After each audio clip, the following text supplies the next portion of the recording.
முதற்கட்டமா தொகுதி பங்கீட்டு குழுவோட பேச்சுவார்த்தை நடந்திருக்கு. இந்த பேச்சுவார்த்தை எப்படி நடைபெற்றது? வெற்றிகரமாக நடந்து கொண்டு இருக்கிறது, நம்பிக்கையோடு நடந்து கொண்டு இருக்கிறது. இதில் எந்த மாற்று கருத்தும் கிடையாது. இது உண்மையான கூட்டணி, நம்பிக்கையான கூட்டணி, வெற்றிக்கான கூட்டணி, தமிழ்நாட்டு மண்ணை பாதுகின்ற கூட்டணி. மீண்டும் திராவிட முன்னேற்ற கழகத்தின் தலைவர் அண்ணன் மு.க. ஸ்டாலின் தளபதி அவர்கள் முதலமைச்சராக வருவார் என்று நாங்கள் பணியாற்றிக் கொண்டிருக்கிறோம். மாநிலங்களவை உறுப்பினருக்கான சீட் அது ஏதாவது இறுதி செய்யப்பட்டிருக்கா? ஒரு மாநிலங்களவை தொகுதி கொடுக்கறேன்னு சொல்லியிருக்காங்க. அதை பத்தி நாங்க பேசுவோம். யாரு போட்டியிடுறதுக்கு வாய்ப்பு? நீங்க சொல்லுங்க, நாங்க உங்களை பரிந்துரை பண்றோம். முதற்கட்டமா தொகுதி பங்கீட்டு குழுவோட பேச்சுவார்த்தை நடந்திருக்கு. இந்த பேச்சுவார்த்தை எப்படி நடைபெற்றது? வெற்றிகரமாக நடந்து கொண்டு இருக்கிறது, நம்பிக்கையோடு நடந்து கொண்டு இருக்கிறது. இதில் எந்த மாற்று கருத்தும் கிடையாது. இது உண்மையான கூட்டணி, நம்பிக்கையான கூட்டணி, வெற்றிக்கான கூட்டணி, தமிழ்நாட்டு மண்ணை பாதுகின்ற கூட்டணி. மீண்டும் திராவிட முன்னேற்ற கழகத்தின் தலைவர் அண்ணன் மு.க. ஸ்டாலின் தளபதி அவர்கள் முதலமைச்சராக வருவார் என்று நாங்கள் பணியாற்றிக் கொண்டிருக்கிறோம். மாநிலங்களவை உறுப்பினருக்கான சீட் அது ஏதாவது இறுதி செய்யப்பட்டிருக்கா? ஒரு மாநிலங்களவை தொகுதி கொடுக்கறேன்னு சொல்லியிருக்காங்க. அதை பத்தி நாங்க பேசுவோம். யாரு போட்டியிடுறதுக்கு வாய்ப்பு? நீங்க சொல்லுங்க, நாங்க உங்களை பரிந்துரை பண்றோம். திமுகவுடன் முதற்கட்ட தொகுதி பங்கீட்டு பேச்சுவார்த்தையை காங்கிரஸ் முடித்திருக்கக்கூடிய நிலையில் கூடுதல் விவரங்களோடு செய்தியாளர் தமிழரசு இணைகிறார். அவரிடம் பேசலாம். தமிழரசு, இப்போ இந்த ஒரு ராஜ்யசபா சீட் அப்படிங்கறத திமுக உறுதிப்படுத்தி இருக்கிறதா செல்வ பெருந்தகை நமக்கு அளித்த பிரத்யேக பேட்டியில சொல்லியிருக்கிறார். எத்தனை இடங்கள் வலியுறுத்தப்பட்டது? என்னென்ன கோரிக்கைகள் எல்லாம் காங்கிரஸ் தரப்பிலிருந்து முன்வைக்கப்பட்டது? காங்கிரஸ் கட்சியுடைய தொகுதி பங்கீட்டு குழு இன்று அண்ணா அறிவாலயத்தில் திமுக தொகுதி பங்கீட்டு குழுவுடன் பேச்சுவார்த்தை நடந்தது. சுமார் 1 மணி நேரம் இந்த பேச்சுவார்த்தை நடைபெற்றது.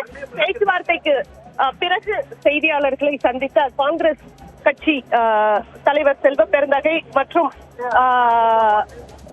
தமிழக பொறுப்பாளர் கிரீஷ் ஜோடங்கர் இந்த பேச்சுவார்த்தை சுமூகமாக நடைபெற்றதாக தெரிவித்தார். மேலும் இந்த கூட்டணி என்பது வலிமையாக இருப்பதாகவும் இதை பிரிக்க முயலக்கூடிய இது வெற்றி பெறாது, இந்த கூட்டணி வலிமையாக இருக்கிறது, இந்த கூட்டணி வெற்றி கூட்டணி என்றும் தெரிவித்தார். மேலும் இன்று நடைபெற்ற பேச்சுவார்த்தையில் தங்களுக்கான விருப்பங்களை தெரிவித்திருப்பதாகவும் மேலும் ஒரு மாநிலங்களவை உறுப்பினருக்கான இடத்தை திமுக உறுதி செய்திருப்பதாகவும் செல்வ பெருந்தகை தெரிவித்திருக்கிறார்.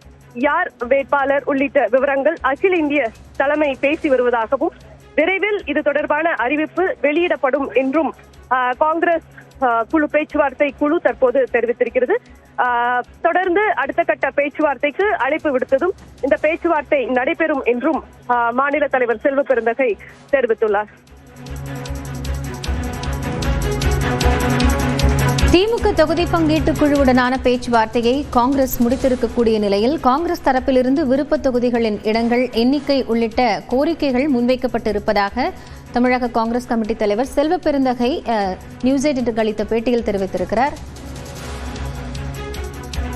முதற்கட்டமா தொகுதி பங்கீட்டு குழுவோட பேச்சுவார்த்தை நடந்திருக்கு. இந்த பேச்சுவார்த்தை எப்படி நடைபெற்றது? வெற்றிகரமாக நடந்து கொண்டு இருக்கிறது, நம்பிக்கையோடு நடந்து கொண்டு இருக்கிறது. இதில் எந்த மாற்று கருத்தும் கிடையாது. இது உண்மையான கூட்டணி, நம்பிக்கையான கூட்டணி, வெற்றிக்கான கூட்டணி, தமிழ்நாட்டு மண்ணை பாதுகின்ற கூட்டணி. மீண்டும் திராவிட முன்னேற்ற கழகத்தின் தலைவர் அண்ணன் மு.க. ஸ்டாலின் தளபதி அவர்கள் முதலமைச்சராக வருவார் என்று நாங்கள் பணியாற்றிக் கொண்டிருக்கிறோம். மாநிலங்களவை உறுப்பினருக்கான சீட் அது ஏதாவது இறுதி செய்யப்பட்டிருக்கா?